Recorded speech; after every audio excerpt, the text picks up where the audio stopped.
तर आज मी ना तुम्हाला मस्तपैकी अगदी सोप्या पद्धतीने ना टिफिनसाठी स्पेशली ही पत्ता कोबी आणि बटाट्याची भाजी दाखवणार आहे। आपण याला आलू गोबीसुद्धा बोलू शकतो। खायला इतकी चवदार टेस्टी लागते, बनवायला खूप सोपी आहे। सकाळच्या घाईमध्ये तुम्ही अगदी सोप्या पद्धतीने टिफिनसाठी ही भाजी बनवू शकता। तर इकडे बघू शकता, इतकी छान टेस्टी चवदार अशी ही पत्ता कोबीची सुक्की भाजी आज आपण बनवणार आहोत टिफिनसाठी, किंवा रात्रीच्या जेवणासाठी सुद्धा तुम्ही झटकेपट ही भाजी बनवू शकता सुक्की भाजी म्हणून।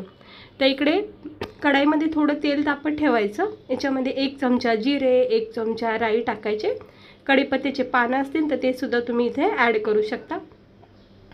तर थोडंसं राई जिरा तडतडून झालं की आपण याच्यामध्ये टाकणार आहोत बारीक चिरलेला कांदा।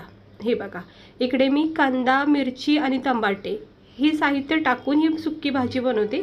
ही भाजी ना मसाल्याची सुद्धा बनली जाते।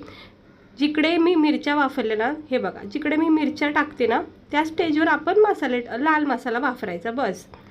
पण हिरव्या मिरचीची भाजी खूप छान लागते। ही चण्याची डाळ, मुगाची डाळ सुद्धा तुम्ही ॲड करू शकता। जिकडे मी बटाटा टाकलेला आहे ह्याच्यासोबत चण्याची डाळ आणि मुगाची डाळ अशी थोडीशी भिजत ठेवायची भाजीपुरती आणि मग ती मिक्स करायची। तर बघू शकता, पत्ता कोबी बनवण्यासाठी काही असं जास्त साहित्य लागत नाही। खूप सोप्या पद्धतीने ही भाजी बनली जाते। आता हे कांदा, मिरची, राई जिऱ्यासोबत परतून घ्यायचं। थोडंसं याचा रंग चेंज झाला की मग आपण याच्यामध्ये एक छोटंसं बारीक चिरलेलं टमाटर टाकायचं। तर थोडंसं जरा याला सुरुवातीला परतून घ्यायचं, लगेच टमाटर टाकायचं नाही, कारण टमाट्याला पाणी सुटतं, त्यामुळं लगेचच टमाट्याचा फ्लेवर भाजीला लागू शकतो। त्यामुळे हे असं थोडा वेळ ह्याला परतून द्यायचं। आणि मग आता हे परतून झालं की मग आपण याच्यामध्ये एक बारीक चिरलेलं टमाटर टाकायचं। बारीकवालंच घेतले टमाटर। आणि आता ह्याला चांगलं व्यवस्थित मिक्स करून घ्या। सकाळी उठलं की आपला एकच प्रश्न असतो की आता बनवावं का, उशीर तर झालाय, पण आता झटकीपट कुठली भाजी अशी होईल।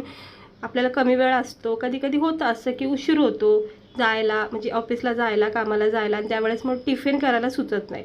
मग अशा वेळेस ना तुम्हाला ही भाजी इतकी फायदेशीर ठरणार, झटकीपट बनते। तुमची सर्व तयारी होईपर्यंत ती भाजी तयार होईल। तर बघा, कांदा, टमाटर, मिरची हे चांगलं फ्राय झालेलं आहे। याच्यामध्ये अर्धा चमचा धना पावडर, अर्धा चमचा हळद मात्र कमी टाका। आता इकडे धना पावडर आणि हळद टाकली ना, त्या स्टेजवर तुम्ही लाल मसाला टाकू शकता आणि ह्याला चांगलं मिक्स करून घ्यायचं। थोडा गरम मसाला पण टाकलेला आहे आणि हे बघू शकता, आता मी हे मिक्स केलेलं आहे। चांगलं याला एकजीव करून घ्यायचं। कांदा, टमाटर, मिरची सोबत हे आपले थोडेसे मसाले पण मिक्स झाले पाहिजेत, छानपैकी कोटिंग लागते। सोप्या सोप्या पद्धतीच्या भाज्या बनल्या जातात टिफिनसाठी। मी तुम्हाला दाखवत राहीन व्हिडिओमध्ये, जेणेकरून तुमचा पण वेळ वाचेल आणि बनवायला पण सोपे पडेल। आता ही बटाटा आणि कोबी असं मिक्स चिरून ठेवलं होतं, स्वच्छ धुवून मस्त कोबी आणि बटाटा हे चिरून ठेवलं होतं चाळणीमध्ये। आता हे सगळं टाकलं, त्यानंतर आपण ह्याला मिक्स करून घेऊया। हलक्या हाताने मिक्स करायचं। हे बघा, हलक्या हाताने याला मिक्स करा। सगळे मसाल्याची कोटिंग लागली पाहिजे आणि ही भाजी ना वाफ्यावरच तयार होते। असं मिक्स करून घ्यायचं। इकडे मी अजून मीठ टाकलेलं नाही, मीठ मी थोडीशी भाजी झाल्याच्या नंतर टाकणार आहे। हे बघा, मस्त मिक्स करून घ्यायचं हलक्या हाताने। खूप छान भाजी लागते। पत्ता कोबीचे पराठे सुद्धा बनले जातात, मी तुम्हाला ती सुद्धा रेसिपी दाखवेल लवकरच। पत्ता कोबीचे पराठे खूप छान लागतात। कोबीचे मंचुरियन सुद्धा बनले जातात, कोबीचे पकोडे सुद्धा बनले जातात। वेगवेगळ्या प्रकारे कोबी आपण वापरण्यात येते, म्हणजे खाण्यात येते। हे बघा, किती छान असा एकजीव झालेला आहे सर्व मसाले कोबी बटाट्याला। आता आपण काय ह्याच्यात पाणी टाकायचं नाही, पण अगदी जर चिटकली तर अगदी थेंबभर अशी हाताने वरून थोडंसं पाणी शिंपडून घ्यायचं बस। जास्त पाण्याची पाणी लागतच नाही आहे शक्यतो, फक्त वाफेवर लागतं। हे थोडंसं मी शिंपडून घेते पाणी बस, जेणेकरून चिटकू नये। आता आपल्याला याला झाकण ठेवायचं याच्यावर आणि फक्त ही भाजी आपल्याला वाफेवर बनवायची. 1 2 3 वाफा काढायच्या, स्लो गॅस ठेवायचा. हे बघा आता मी ना याच्यामध्ये मीठ मिक्स केलेलं आहे, पण ते रेकॉर्ड झालेलं नाही आहे. असं होतं माझ्यासोबत नेहमीच. पण याच्यामध्ये ह्या स्टेजला तुम्ही चवीनुसार मीठ टाकायचं.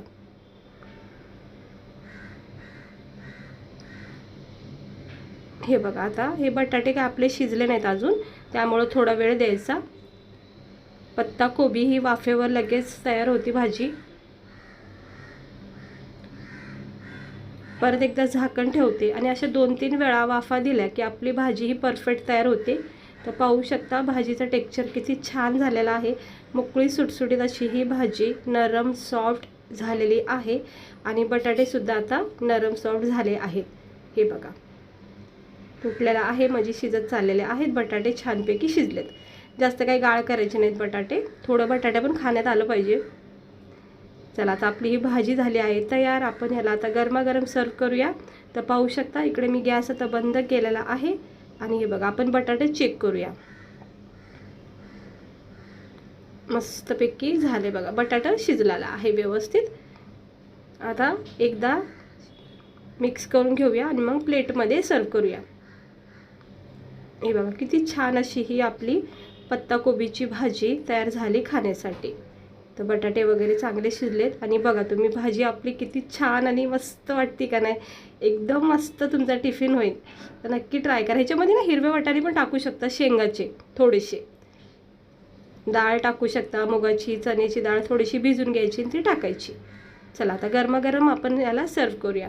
तर तुम्ही बघा किती वाफा निघतात. अगदी गरम गरम भाजी ही मी प्लेटमध्ये सर्व करते. ही अशी भाजी बनवायची टिफिनसाठी. इतकं छान तुमचं टिफिन होईल आणि पोट भरून जेवण होईल. कारण ही भाजी हेल्दीसुद्धा आहे आणि प्लस हे लवकर बनली जाते. काहीही तामझाम करायचं नाही, सोप्या पद्धतीने ही भाजी तयार होते. ह्याला पुरीसोबत पण खातात, चपातीसोबत, भाकरीसोबत आणि राईससोबतसुद्धा ही भाजी खाल्ली जाते. तर बघा किती मस्त झाली. लहान मुलांच्या टिफिनसाठी सुद्धा तुम्ही ही भाजी बनवू शकता, फक्त तिखट कमी करायचं. तर बघा किती मस्त झाली का नाही आपली ही पत्ताकोबीची भाजी. खास टिफिनसाठी मी तुम्हाला दाखवली अशा वेळेस ज्यावेळेस तुम्हाला घाई असेल आणि झटकीपट काही बनवायचं असेल. आता बघा टिफिनसाठी बेस्ट भाजी आहे का नाही. झटकीपट बनवा, उशीर झाला तर ही भाजी तरी नक्की ट्राय करा. गरमागरम चपातीसोबत आणि गरम गरम भाकरीसोबत अप्रतिम लागते ही भाजी आणि माझी फेवरेट पण आहे. याच्यामध्ये बटाटे, वाटाणे, डाळ वगैरे टाकून काहीही टाकून तुम्ही याला बनवू शकता.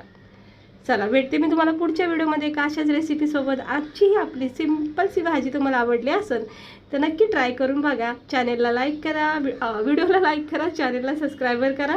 असेच मस्त मस्त सोप्या सोप्या पद्धतीचे रेसिपी नाश्ता बघण्यासाठी चॅनेलला सबस्क्राईबर करा. तर आता मी गरमागरम खाऊन घेणार आहे. तुम्ही पण या सगळे खायला. स्वस्त रहा, मस्त रहा.